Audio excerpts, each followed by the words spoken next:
O setor privado foi um dos mais prejudicados pelos efeitos da Covid-19 no ano 2020. As previsões de realizações de negócios ficaram sem efeito e foi implementada uma incerteza em relação ao futuro das empresas. A CTA, na qualidade de parceiro no diálogo permanente com o governo, teve que redobrar esforços no sentido de encontrar uma plataforma de incentivos que pudesse garantir a manutenção da vida das empresas. Porém, e não obstante o esforço conjugado entre a CTA e o governo, muitas empresas fecharam as portas e, consequentemente, muitos moçambicanos ficaram no desemprego. Este é o último ano do mandato da atual direção da CTA. Portanto, para fazer a avaliação do desempenho das suas atividades e perspectivar o futuro, o Mais Negócios convidou o empresário e presidente da CTA, Agostinho Vuma, o qual avalia positivamente o seu mandato, pois, segundo ele, houve grandes avanços na estruturação de funcionamento da CTA, nomeadamente na sua independência do financiamento do governo. A pressão de natureza política e o alargamento da base territorial de ação alcançando os distritos. Uma conversa um tanto e quanto reveladora e, de certa forma, comprometedora, tendo em conta o atentado que o presidente sofreu, ainda não esclarecido. Vamos acompanhar. Muito boa noite, seja bem-vindo ao Mais Negócios. Hoje temos um convidado muito especial, temos um representante da sociedade empresarial, temos aqui o engenheiro Agostinho Vuma, o presidente da CTA. Engenheiro Agostinho Vuma, muito obrigado por ter aceito, digamos, o nosso convite. Convidámo-lo para ter uma conversa descontraída, não muito pesada, para sabermos da vida, da saúde das empresas moçambicanas face à situação em que elas, neste momento, atravessam, se preveniente à situação do coronavírus e à Covid-19. Seja bem-vindo e, mais uma vez, obrigado. Muito obrigado. Boa noite aos nossos telespectadores da TV+. Engenheiro Vuma, a instituição que é responsável por, digamos, ter a voz ativa perante o governo em relação às situações em que as empresas precisam de apoio, de incentivos, é a CTA. Perante a situação em que as empresas se encontram, qual é a mensagem, qual é o espaço de diálogo que existe entre o governo, o que a CTA tem estado a fazer para apoiar as empresas moçambicanas, no mínimo para sobreviverem desta crise? Bem, se primeiro, olhando para aquilo que é a capacidade do país, a nossa confederação, quando tanto esta crise pandêmica eclodiu e o seu impacto passou para o setor produtivo, usamos como premissas o tipo de país que nós temos para podermos elaborar um conjunto de medidas que fosse capaz de minorar o impacto negativo da Covid-19 no setor empresarial. E para isso exploramos o modelo de diálogo existente. Portanto, nós temos uma interação com o governo, com o expoente máximo, Sua Excelência, o Presidente da República, que dirige a nossa reunião anual. Do ponto de vista do associativismo e impacto no próprio diálogo, foi a não realização da Conferência Anual do Setor Privado, a CASP. Portanto, aí a nossa confederação, para manter o diálogo a outros níveis e com parceiros, tanto reinventou-se através das tecnologias. E fizemos vários eventos e também continuamos a mostrar que a nossa confederação não é nada sem o diálogo com o governo, ou mesmo o próprio carinho, porque, como sabeis, o movimento associativo em Moçambique não é um comando institucional como tal. Portanto, as associações do ramo de negócio não funcionam como ordens profissionais. A nossa ordem de engenheiros, a ordem dos médicos, dos arquitetos, onde o exercício da atividade e dos advogados, o exercício da atividade obriga que esta entidade esteja inscrita na respectiva ordem, normalmente, na sua maioria, pessoas individuais. Enquanto no associativismo, tanto é de livre adesão.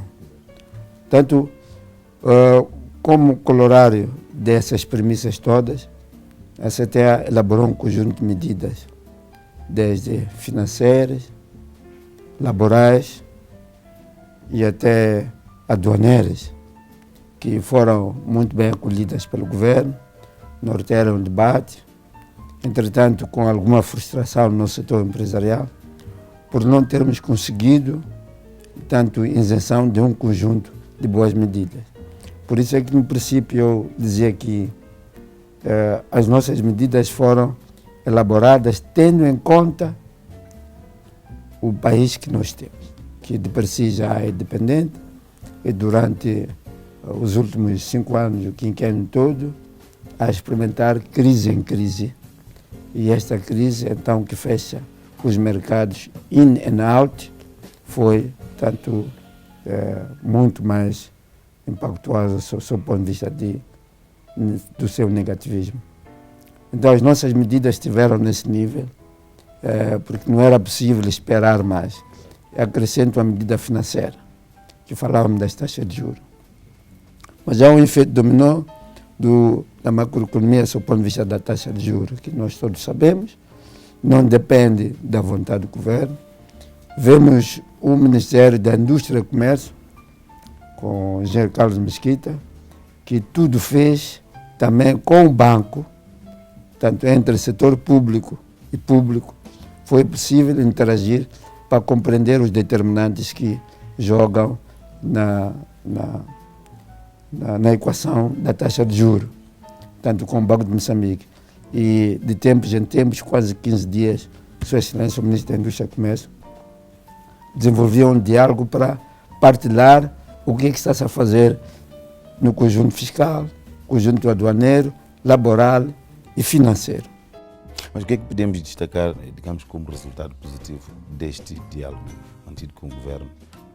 Bom, para nós o primeiro sucesso é esta vontade política. Como eu disse, a Confederação não é nada sem o governo, porque ela podia estar a fazer caixa de ressonância e não surtir efeito. E esta é uma das grandes conquistas do nosso triênio, em que conseguimos manter esse diálogo. As diferenças são várias e sabe como é que é construída uma sociedade. Depois a coisa passa para um espectro de comunicação em que gera polêmica, gera boatos, dando a entender que há adversários, há oposição e nós não conseguimos criar isso. O governo aceitou que os nossos problemas fossem bem colocados, respeitando aspectos da soberania. Daí que eu refiro que o papel que jogou nesse período o nosso governo foi fenomenal em saber ouvir, tanto em suma, a vontade política. Está aberta a janela de esperança para as empresas moçambicanas? Se olharmos para esse quadro, o anúncio da União Europeia, que é por isso que eu dizia que não é possível, nós queremos o que o país não tem. Querer o que o país não tem era querermos nos equiparar a outras amostras do mundo, onde a injeção financeira direta, como faz os Estados Unidos, como fazem países europeus. Aqui não há dinheiro, o país em si é dependente. O país em si está a atravessar outras crises, que vai até medidas laborais, como referimos.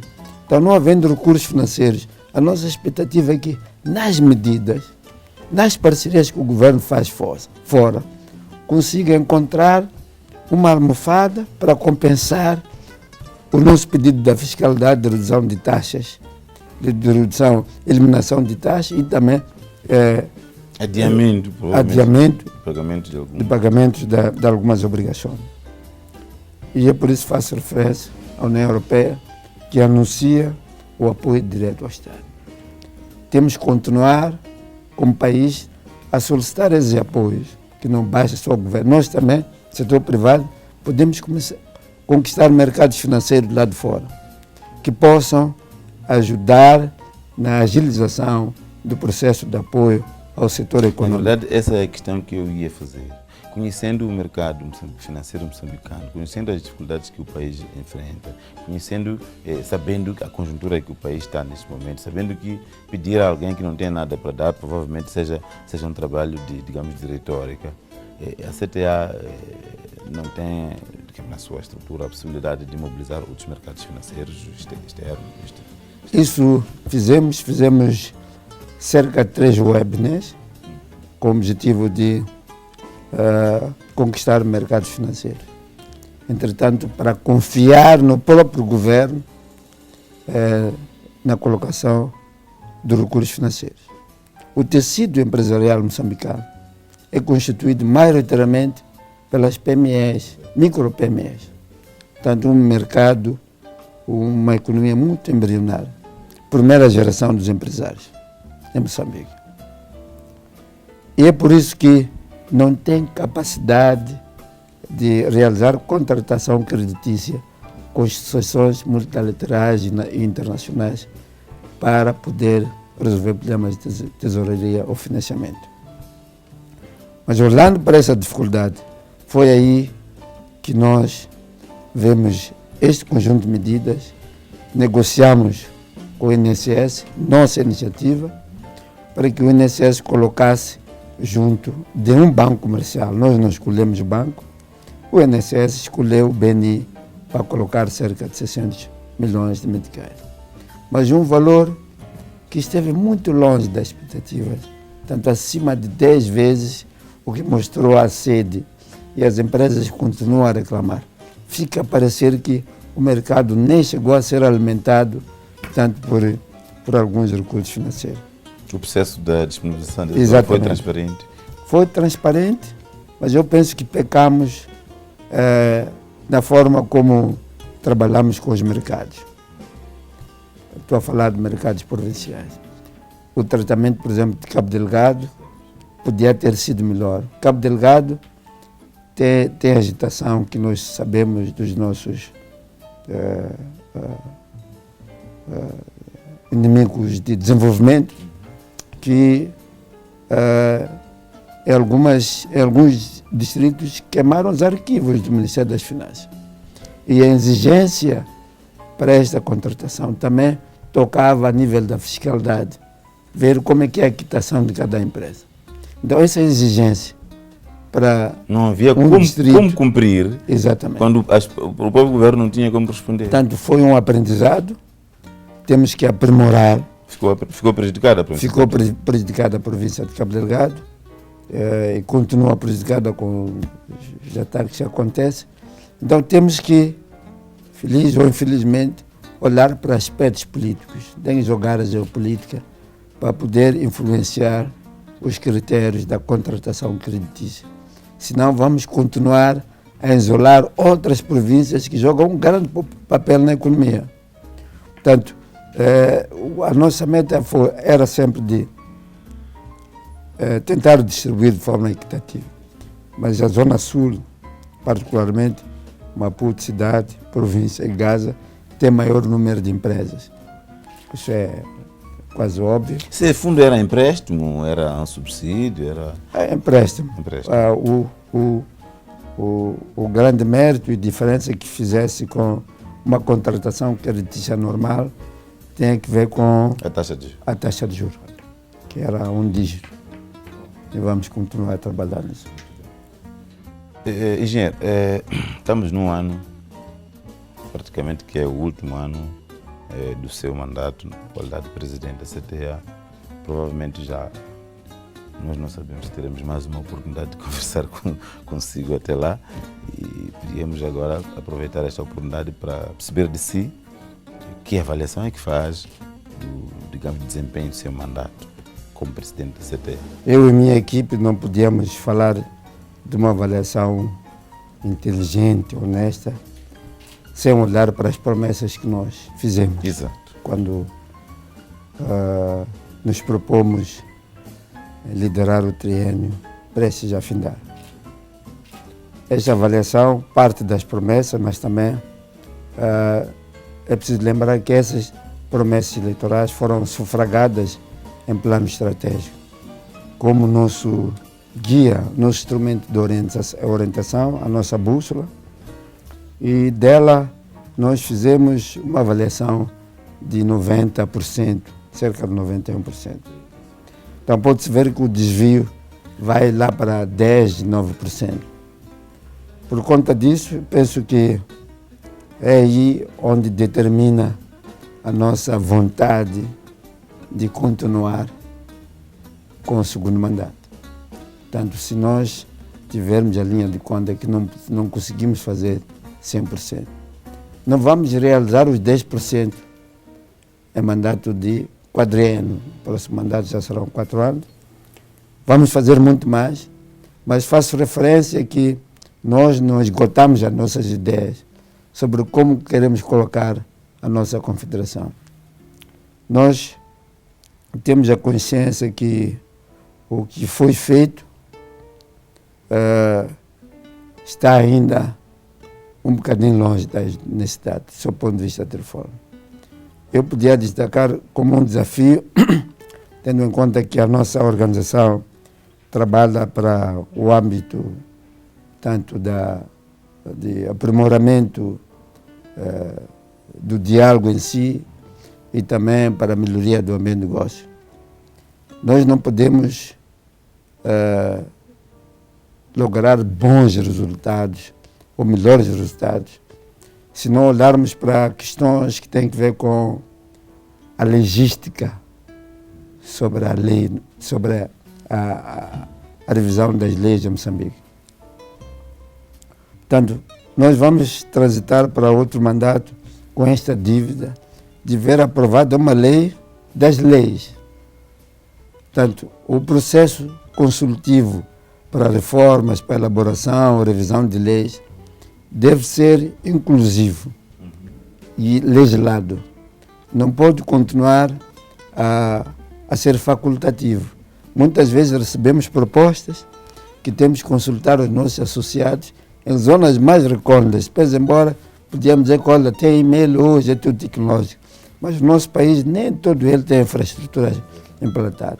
E também o processo de capacitação dos nossos operadores para isso. Portanto, é preciso haver uma lei para guiar a sociedade moçambicana. Como é que ela deve participar na criação de lei das leis? Sei que faz alguma confusão com a ideia de querer comparar com a Constituição da República.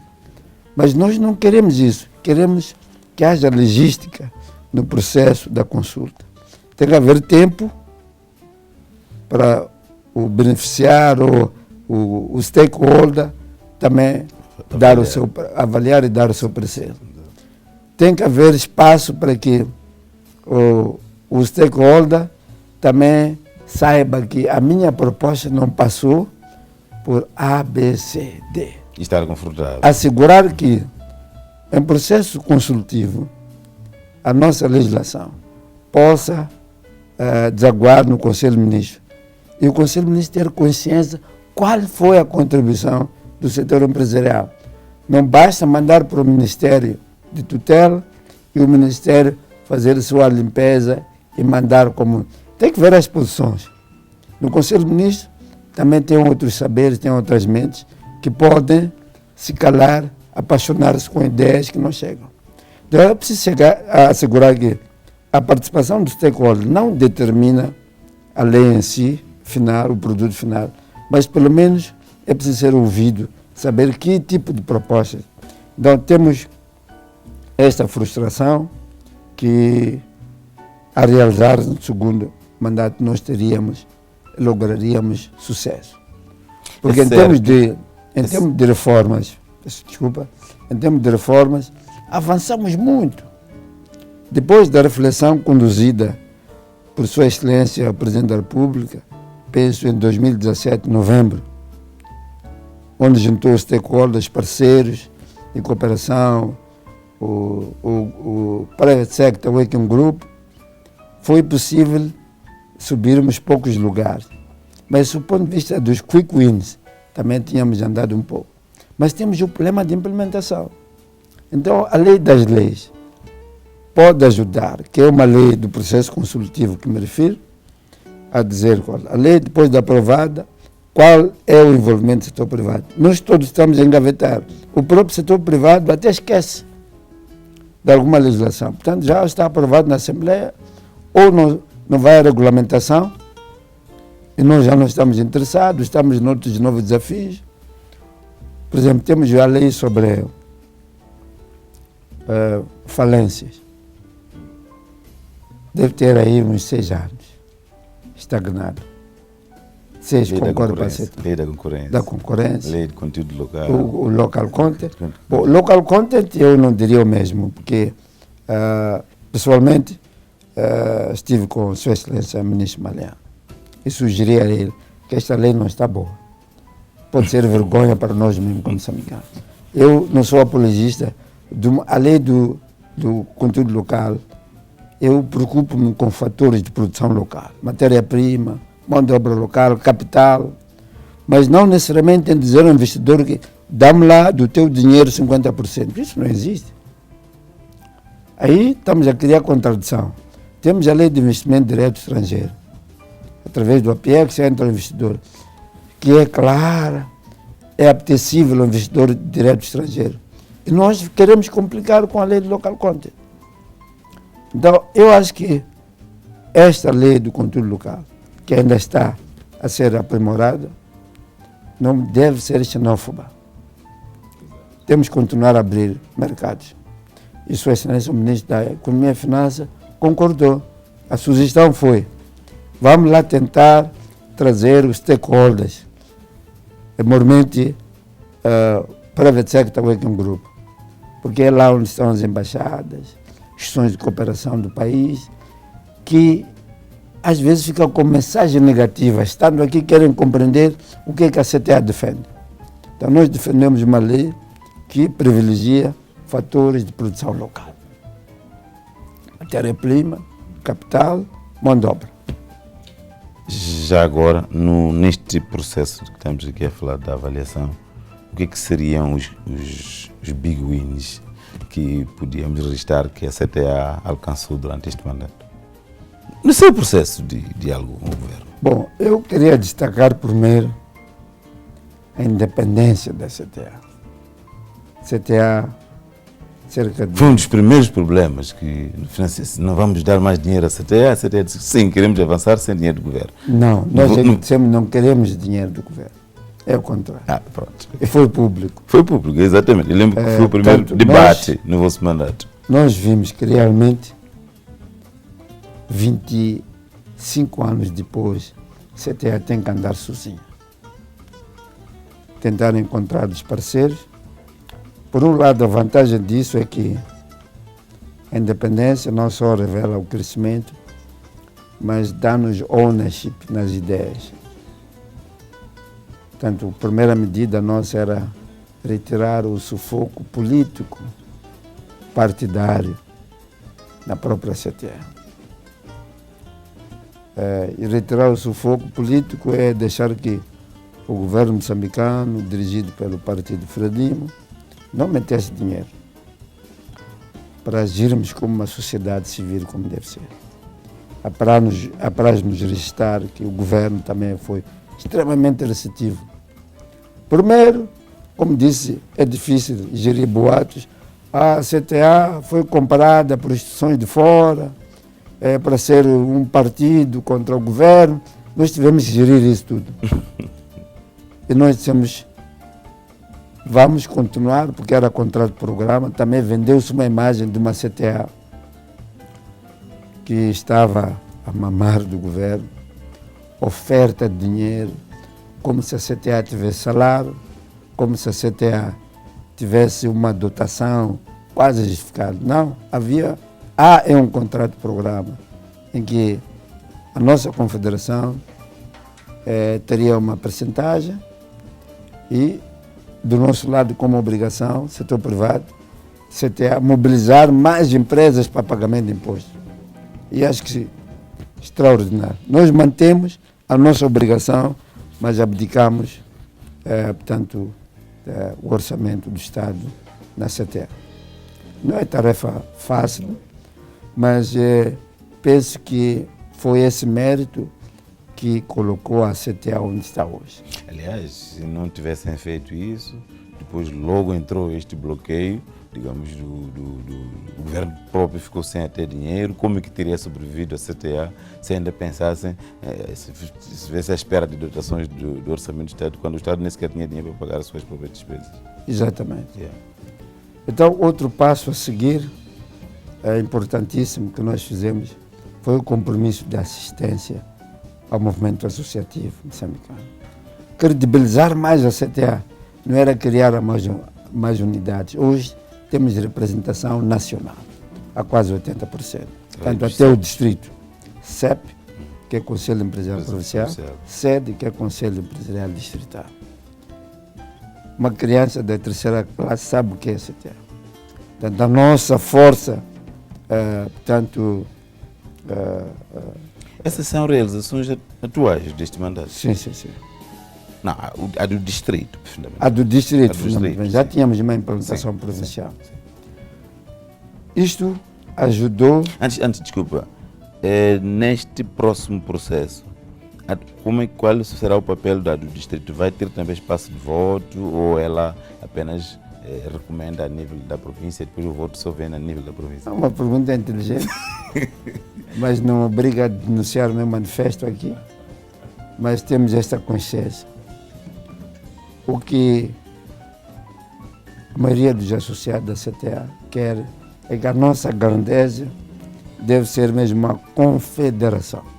Então tem que haver confederações ou federações setoriais. Por exemplo, mesmo o setor da construção pode criar uma federação dos empreiteiros de água e saneamento, do setor de estradas e pontes, do setor de edifícios e obras públicas. Portanto, podemos diversificar por subsetores, para que a CTA responda de forma acabada o nosso desiderado. Portanto, o país todo precisa de representar o setor econômico. E a estratégia, enquanto não há associação, nós usamos os pelouros para fazer passar a mensagem do nosso diálogo. Portanto, em tão pouco tempo, nós conseguimos colocar a CTA em níveis semeros, não em demagogias, populismo, mas a sua força persuasiva na sociedade é incontornável. Nós usamos o fato de termos um governo que acarinha o setor privado. Tivemos brilhantes missões empresariais, onde produzimos bons resultados a cada missão, como inovação, a cada missão que íamos com Sua Excelência o Presidente da República, reportávamos sobre a missão anterior e falávamos dos objetivos da missão. Houve abertura da parte do governo em saber que não vale de muito estar no estrangeiro a promover o país, mas ter os ministros mais fechados. Portanto, nós, moçambicanos, conquistávamos a parceria. As entidades que nós temos aqui somos sócios, alguns de nós, foram conquista dessa nossa saída ao exterior. Eu sou exemplo disso. Então, isso ajudou a que o nosso setor empresarial também privilegiasse as parcerias com a comunidade estrangeira. Víamos também na assistência ao setor empresarial, nas missões. Nós notamos que não é fácil fazer orçamento para fazer face a viagens que integram a delegação oficial de Sua Excelência Presidente. Então criamos dentro da CTA uma unidade que recolhe projetos, coloca os projetos, quando há a vontade do lado de fora, nós depois fizemos a ligação entre os dois empresários interessados, o estrangeiro e o moçambicano, privilegiando a terra como um grande ativo do moçambicano, olhando para a idade do empresário moçambicano. Muitas vezes... Voltaremos a falar sobre a terra, que é um fato muito importante, mas com sua permissão, podíamos fazer um curtíssimo intervalo. Vamos a um breve intervalo, voltamos já.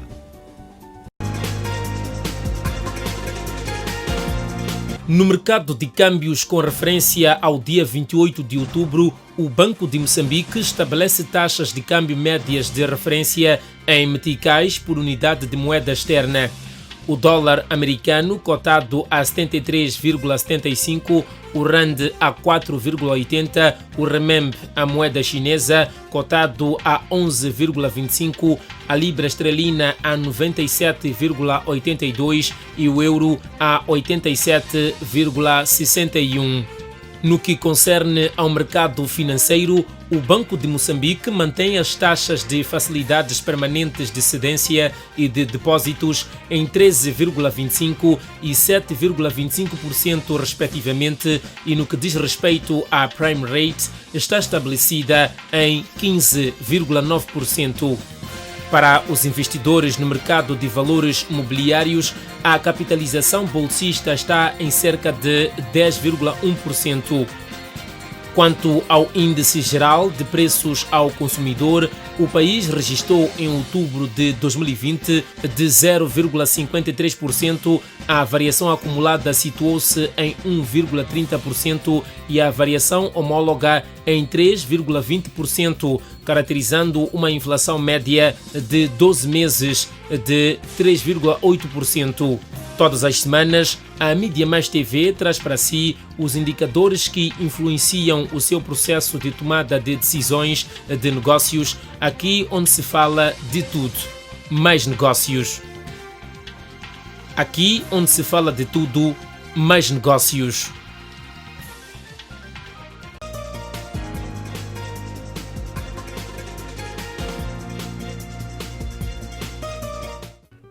Bem-vindo à segunda parte da nossa conversa com o engenheiro Vuma, o presidente da CTA.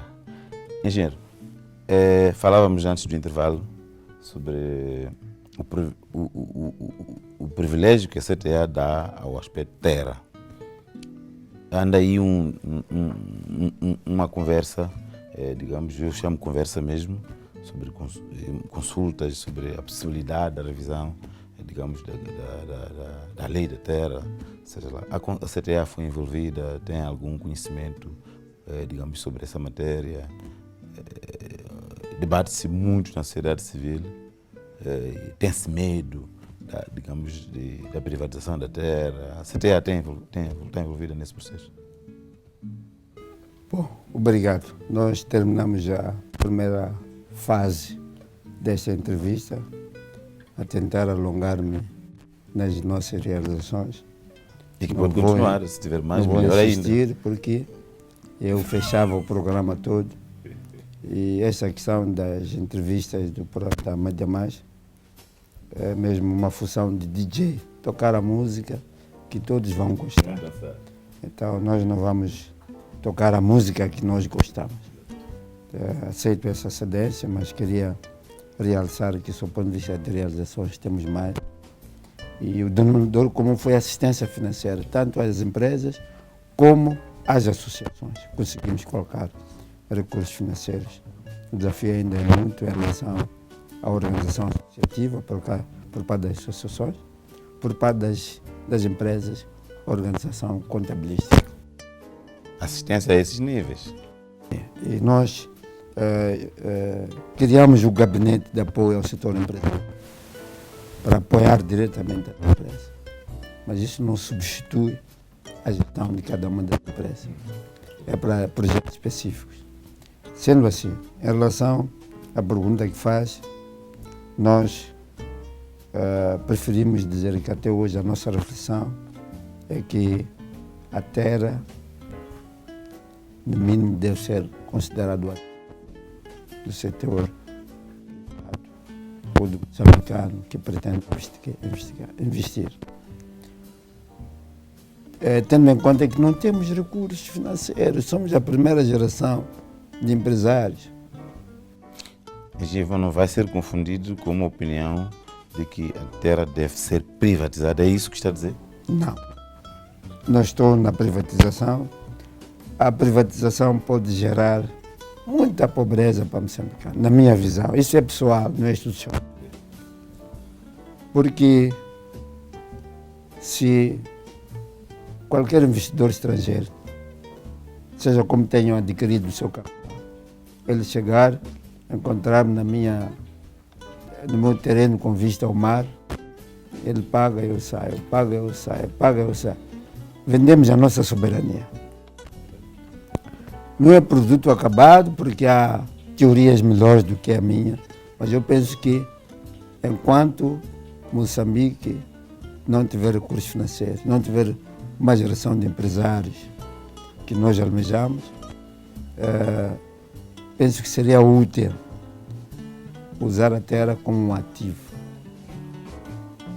e não privatização. Significa que eu tenho que estar em condições de dizer ao banco que, olha, eu tenho terreno em frente ao mar e eu estou a conquistar a cadeia fora Hilton para colocar um hotel.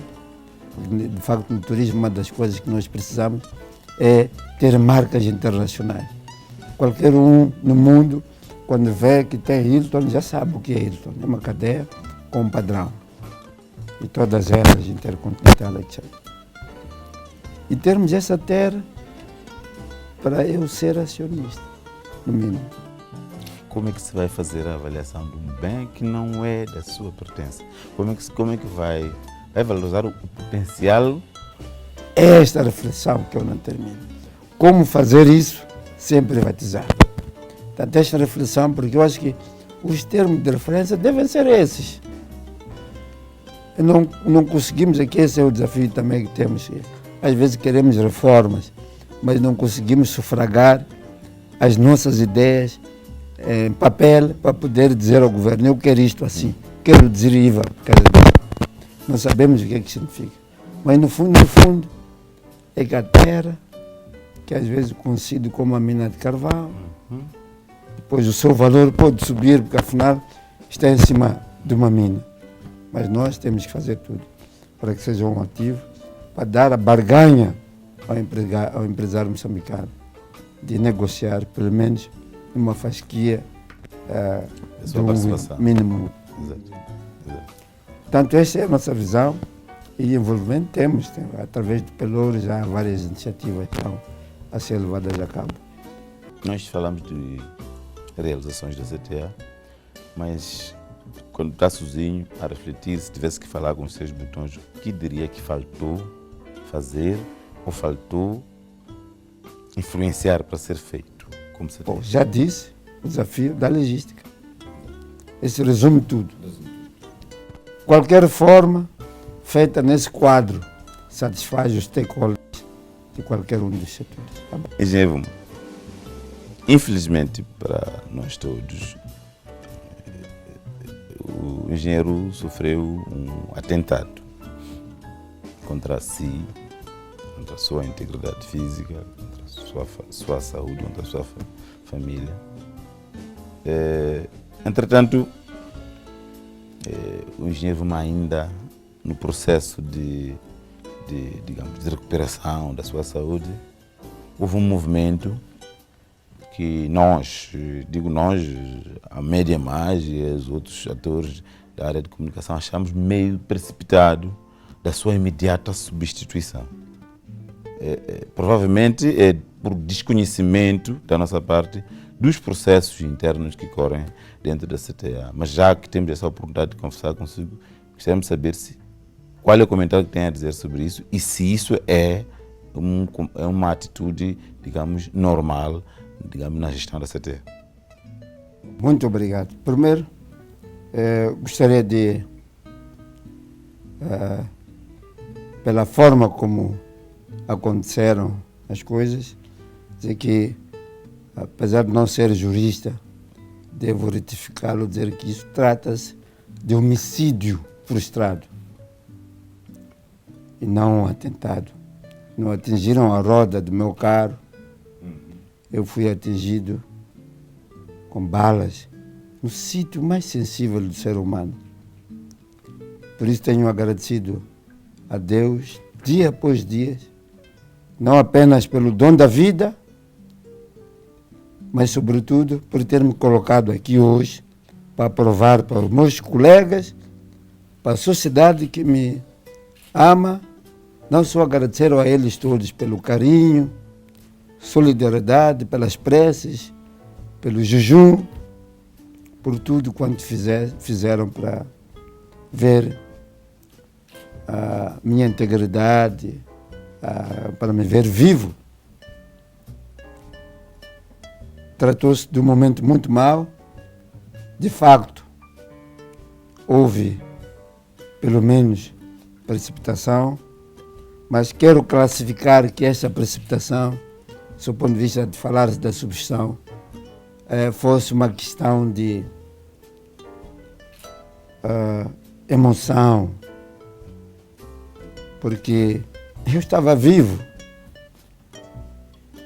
Os colegas mais diretos meus souberam que eu estou em coma e que eu ia ficar 3 dias em coma. Portanto, não havia lugar nem pelo estatuto para se falar de alguma substituição. Ora, no caso pior, que não desejo para mim mesmo, no caso de óbito, também não penso que é imediato, com alguém com o corpo no hospital. Portanto, trouxe essa falta de sensibilidade. Está a levantar a hipótese de a fonte deste que considerou um homicídio frustrado pode provavelmente estar ligado com a sua própria instituição. Não, eu se tiver que levantar essa hipótese, iria me socorrer nas suas declarações. Quando diz logo a seguir, e hoje há um movimento de substituição que anda por aí, e eventualmente candidatura. Então, isso para mim só vai ajudar a justiça a acelerar. E eu continuar este destemido que tem que ir à busca das realizações da CTA. Antes, então, durante a vigência desse mandato, que está a terminar, e este a seguir, as minhas aspirações estão nos membros. Não sou eu que sou candidato, eu sou proposto candidato. E é de avaliar pelo número de suporte das pessoas que vão pedir para me candidatar. É certo que o engenheiro Vuma vai se candidatar? De forma inadiável, porque já antes desta tentativa de homicídio, nós já tínhamos várias aproximações nesse sentido. Portanto, eu penso que é muito útil que a nossa justiça acelere isso. Como dádiva, depois que eu tenha recuperado, agradeço especialmente porque estou aqui hoje a ouvir essa pergunta e clarificar, demonstrar aos moçambicanos, porque soube, depois de coma, que os machetes ali, machetes de toda semana, eram presunções, deve ser isto, deve ser aquilo, mas estou aqui para mostrar que não sou criminoso.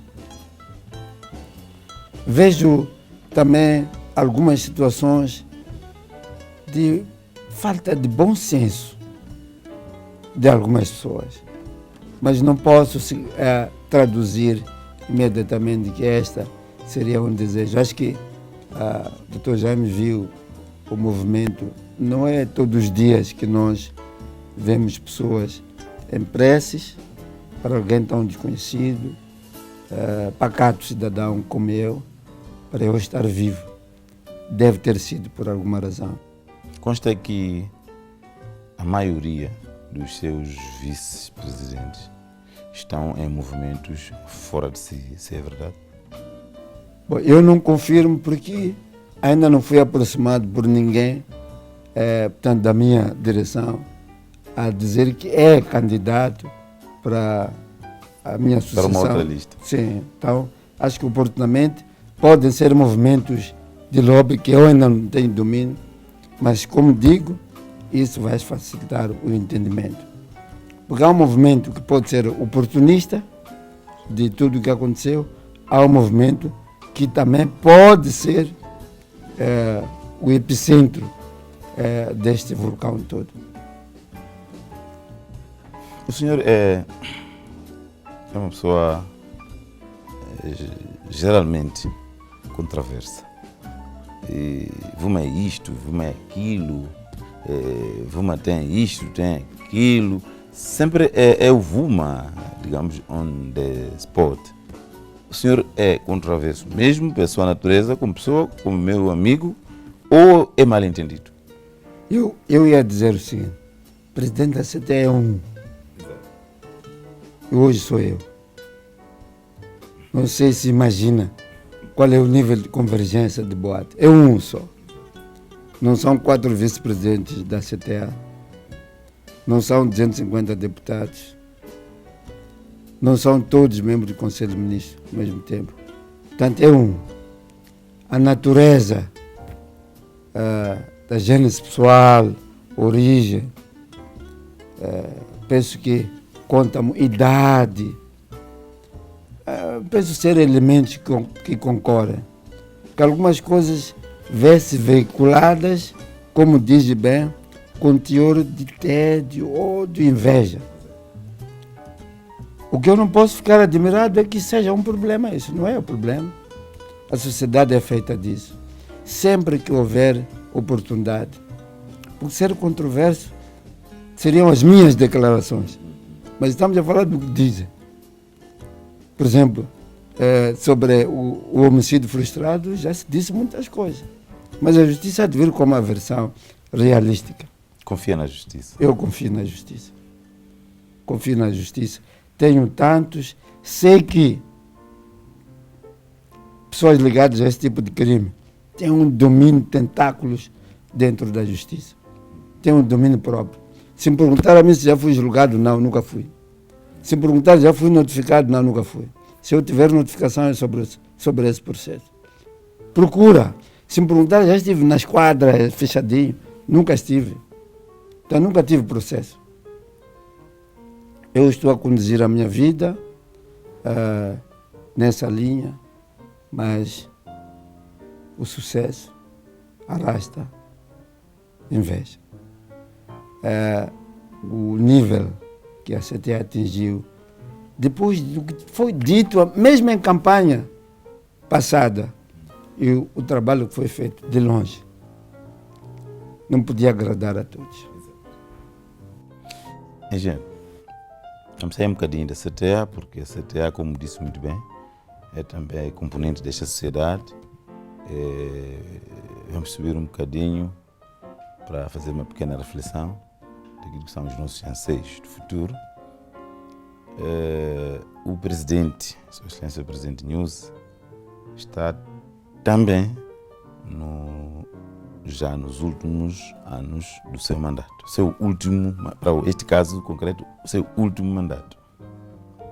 Se olharmos para as características econômicas, sociais que o país é hoje, e se quisermos olhar para aquilo que são as nossas, digamos, intenções de futuro, que perfil de presidente acha que Moçambique deve pensar para substituir Sua Excelência o Presidente Nyusi?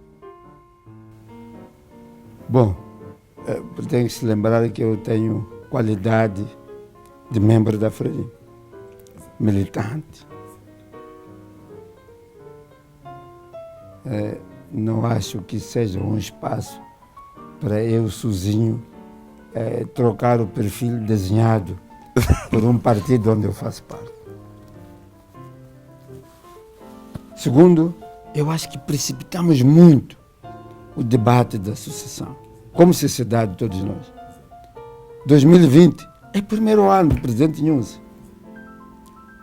Quer dizer, nós vamos trazer debate de sucessão como se fossem realizações do bem-estar, do desenvolvimento de Moçambique. Se nós começarmos a falar de sucessão, agora que alguns ministros só têm 7, 8 meses, nós estamos a falar de desenvolvimento. E vamos distrair a agenda. Não tenha dúvida. O que é que nós queremos? No quadro dos boates, da controvérsia que falou aqui, o que nós queremos é que seja indicado um Jaime e todos nós começamos a bajular o Jaime e deixamos o presidente Nyusi sozinho. Mas este país é de todos os moçambicanos. As obrigações em relação ao bem-estar, à paz, ao desenvolvimento, é obrigação de todos nós, não só do presidente Nyusi. Se nós o fizermos nessa linha, então significa que nós estamos a adiar mais o desenvolvimento do país. Cada um de nós deve se perguntar em casa, qual é o meu papel na sociedade? Vou acordar hoje, vou à rua, vou ao serviço. Qual é o meu papel? Qual é a minha contribuição? Eu não gostaria que nenhum moçambicano dissesse, a minha contribuição é pensar na sucessão do presidente Nyusi, que está no primeiro mandato, no primeiro ano do último mandato. E a sociedade é dinâmica. Eu não sei se... tenho certeza que o presidente Nyusi não escolheu a cadeira onde está. Não nasceu escrito que dia X eu vou ser presidente da República. Ele foi indicado por mérito, olhando para este perfil que está a se referir. Se isto foi assim, então significa que nem eu sei se um dia poderemos pensar que o melhor presidente que temos é este. Aliás, o melhor és tu. A secretária de Estado da província de Maputo, a Vitória Diogo, na nossa última conversa recente, ela disse sobre a mesma pergunta, que a Frelimo, ou por outra, o país tem sabido ir buscar os melhores filhos deste país para dirigirem o país a partir da Frelimo. É mais ou menos essa. Tem sabido ir buscar, então não é assunto para debater hoje, na verdade. Sim, o perfil, eu entendo a minha resposta quando digo não é assunto para debater hoje. Todas as perguntas de um jornalista são a aspiração dos polos de conversa na sociedade. Sei que fez pergunta não sua, mas fez pergunta de voz populis. É nosso papel. É nosso papel. O que eu estou a dizer também é que nem é momento para se falar de perfil. O momento é paz, unidade e desenvolvimento. Muito obrigado, engenheiro Agostinho Vuma, por ter aceito o nosso convite.